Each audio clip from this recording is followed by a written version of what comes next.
Herkese merhaba arkadaşlar, kanalıma hoş geldiniz. Yepyeni bir video ile karşınızdayım. Arkadaşlar, bugünkü videomuzda Türkiye'nin ünlü oyuncusu İbrahim Çelikkolu'dan yeni paylaşım geldi.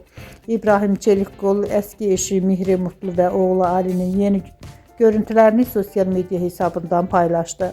Ben de bu görüntüleri sizler için YouTube kanalımda video halinde sunuyorum. Umarım beğenirsiniz. Arkadaşlar, videomu beğendiyseniz kanalımı izlemeyi ve bildirim butonuna basmayı unutmayın. Hoşça kalın.